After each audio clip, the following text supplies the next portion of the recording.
मेरे भी अहमदी दोस्तों, अभी कुछ देर पहले जर्मनी के जलसा सालाना के मौके पर मिर्ज़ा मसरूर अहमद साहब ने अपनी आखिरी तकरीर की है, और उसमें जो सबसे नुमायाँ बात नज़र आई वो ये कि मिर्ज़ा मसरूर की तकरीर से ये मुतरश्शिह हो रहा था साफ तौर पर कि उनकी खिलाफत को उस तरह से तस्लीम नहीं किया जा रहा कि जैसे वो कोई अहल खलीफा हों या कोई इल्म रखते हों। और दूसरी तरफ वो जमात के इस मामले में कि फ्रीडम ऑफ स्पीच जो है उसको वो किसी तौर पर जमात के किसी फ़र्द को नहीं देना चाह रहे, क्योंकि उससे ये चीज़ साबित होती है कि वो इल्म के लिहाज से, कुरान फहमी के लिहाज से, इस्लाम के बारे में मालूमात के लिहाज से, हत्ता कि जिस गद्दी के वो सजादा नशीन हैं अहमदियत के, उसके बारे में भी उन्हें वो इल्म नहीं है जो कि उनके बाज़ मुरब्बियान या उलमा इल्म रखते हैं। तो इस चीज़ पर दो चीज़ें वाज़ेह तौर पर नुमायाँ थी जो कि जमात अहमदिया के इन्हतात और ज़वाल की वाज़ेह निशानियाँ हैं, और ये साफ़ तौर पे महसूस किया जा रहा है कि ख़ुद मिर्ज़ा मसरूर अहमद साहब को भी एहसास है कि जमात अहमदिया का इन्हतात जो है वो शुरू नहीं हो चुका, बल्कि वो जमात अहमदिया उस पर तेज़ी से उस तरफ गामज़न है। गो वो नारे लगाते हैं, गो वो अपनी जमात को तसल्लियाँ देते हैं, गो वो बड़ी बड़ी बातें करके अपने लोगों को ये यकीन दिलाने की कोशिश करते हैं कि हम बहुत बढ़ रहे हैं, हम पर अल्लाह के फ़ज़ल हो रहे हैं, लेकिन दर हकीकत जो उन्होंने तकरीर की है उससे साफ पता चल रहा है कि जमात जो है वो ज़वाल पज़ीर है। सबसे पहली बात वो ये फरमाते हैं कि चाहे कितना भी आप अच्छा, यूनिक, मिसाली आइडिया ले आएँ और उसको प्रेजेंट कर दें, लेकिन ये उस वक़्त तक आपका वो जो है वो आप जमात के प्लेटफॉर्म को इस्तेमाल नहीं कर सकते और जमात अहमदिया के आगे नहीं रख सकते जब तक कि खलीफा उसकी अप्रूवल ना दे। इस ज़मन में ये बात साफ तौर पे सामने आती है कि अगर कोई शख्स कोई ऐसी बात करता है जिससे उसकी इल्मियत या उससे इस चीज़ का एहसास हो कि इस शख्स ने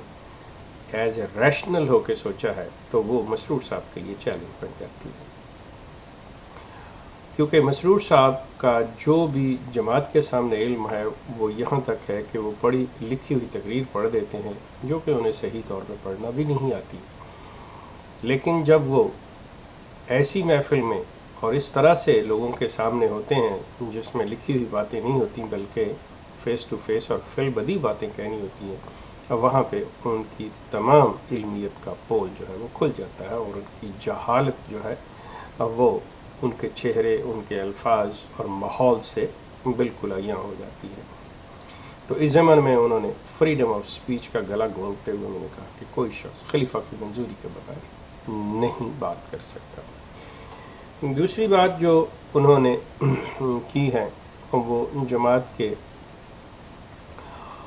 ऊपर मुख्तलिफ ममालिक में जो जमात को मुश्किलात का सामना है उसको मद्देनज़र रखते हुए पाकिस्तान की मिसाल देते हुए कहा है कि पाकिस्तान में जमात पर मज़ीद मुश्किलात आ रही हैं और जो हुकूमत है वो जमात के ख़िलाफ़ कार्रवाइयाँ कर रही है। इसमें उन्होंने फरमाया कि वो हुकूमत के साथ तो कोई ऐसी टक्कर नहीं ले सकते, लेकिन उलमा और मौलवियों की बात करते हुए उन्होंने कहा कि इनको किसी ज़ोन में नहीं रहना चाहिए, हम इनसे डरने वाले नहीं हैं, और अपनी जमात को एक झूठी तसल्ली देते हुए ये कहा कि ये मौलवी, ये उलमा क्या चीज़ हैं, हम इनसे नहीं डरते, हम इनकी हर बात का जवाब देने के काबिल हैं। जबकि अगर ये हकीकत हो تو انہیں کسی کا کوئی ایسی بات کا جواب دینے یا اس طرح کی بیان بازی سے انہیں یہ اپنے عمل سے ثابت کرنا چاہیے، اگر کوئی ایسی چیز ہے وہ دلیل اور منطق سے ثابت کرنی چاہیے کہ ہاں ان کے پاس ہے۔ لیکن چونکہ یہ جماعت احمدیہ جو ہے وہ اسلام کا نام استعمال کر رہی ہے، ورنہ یہ دونوں باتیں ثابت کر رہی ہیں کہ جماعت احمدیہ کے اس خلیفہ کی اس تقریر سے یہ چیز صاف ثابت ہو رہی ہے کہ یہ خاندانی کاروبار ہے، اس کا اسلام سے کوئی تعلق نہیں، اسلام کے نام کو استعمال کیا جا رہا ہے۔ ورنہ جس طرح سے آپ اندازہ کریں کہ ان خلیفہ صاحب کی مدح سرائی ہو رہی ہے، ان کے بارے میں جس طرح سے نظمیں لکھی جا رہی ہیں، جیسے شاعری کی جا رہی ہے، اس سے صاف پتہ چلتا ہے کہ یہ لوگ ہیرو ورشپ، شخصیت پرستی کی جو ہے وہ صرف اور صرف یہی تعلیم دے رہے ہیں، ادروائز ان کا دین سے کوئی تعلق نہیں ہے۔ شخصیتوں کو آگے لانا، شخصیتوں کے بارے میں آپ ان کی میں چاہوں گا کہ آپ لوگ ضرور اس جرمنی کے 2009 کے جلسہ سالانہ کی آخری تقریر جو ہے مرزا مسعود کی سنیں، اور اس کے بعد جو تقریر کے بعد جو نظمیں اور مدح سرائی کے قصیدے ان کے